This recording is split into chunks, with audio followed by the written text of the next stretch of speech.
Good afternoon. It is Thursday, March 26th, and thank you for joining. Our daily reading begins with the Tao, page 51. The Tao gives birth to it. Tao gives birth to it. Virtue rears it. Materiality shapes it. Activity perfects it. Therefore, there are none of the myriad things who do not venerate the Tao or esteem its virtue. This veneration of the Tao and esteeming of its virtue is something they do naturally, without being forced. Therefore, Tao gives birth. Its virtue rears, develops, raises, adjusts, and disciplines. Nourishes, covers, and protects, produces but does not possess, acts without expectation, leads without forcing. This is called mysterious virtue. All right, there's the reading for the Tao today, and moving on to believing in myself. And if you haven't joined before, thank you for joining. The Self-Esteem Daily vlog talks about self-esteem, codependent recovery, and living the Course in Miracles. And I thank you for joining.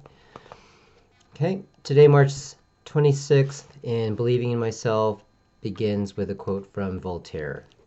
Why, since are we always complaining of our ills, are we constantly employed in redoubling them?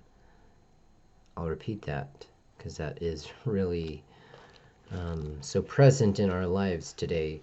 Why, since we are always complaining of our ills, are we constantly employed in redoubling them? So all of you who are not yet practicing social distancing in our midst, don't complain tomorrow when you fall ill. Okay, here we go. Language of letting go. Gifts, not burdens. A quote from Kathleen Turner Crilly.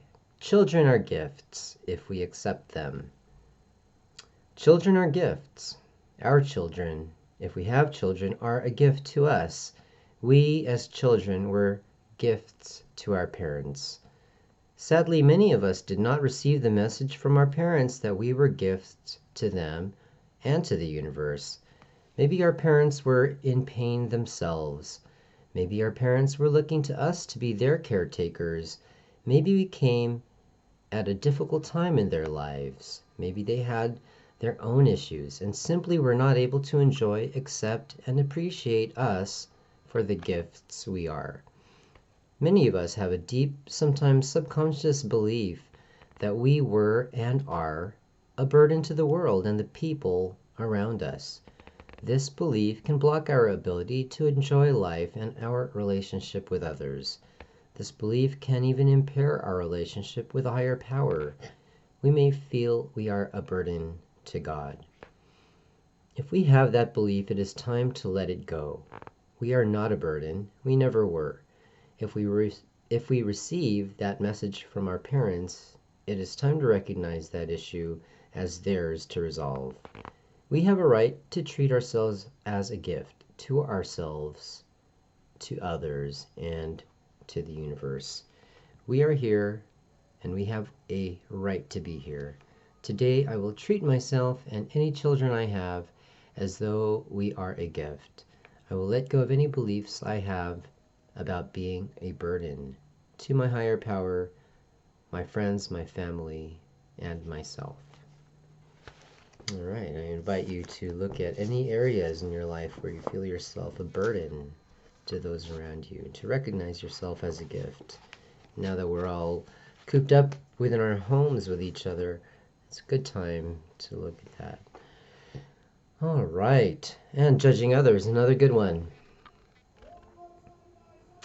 Let's not judge another. Every day we catch ourselves in the act of judging someone. The ego loves to make comparisons. It loves to keep us feeling separate, either superior or inferior, competitive and alone. Otherwise, it has no control over what we do and think.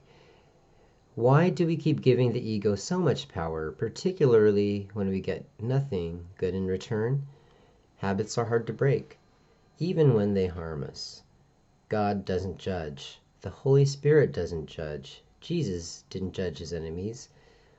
This precedent has been set, and we can follow it too. We have heard many times that humans have only two emotions, love and fear. It's certain that judging others isn't love, and it's fairly obvious why others engender fear in us. Even when we have figured it out, though, what have we learned? We are still left with our feelings unless we make the decision to look with love, as Jesus did, on all the people in their lives, in our lives. We can do this. It's hard at times, but there is a payoff. We feel better about ourselves and others right away. Today I can emulate how Jesus lived. If I slip momentarily, that's okay. I still have the next minute to try again.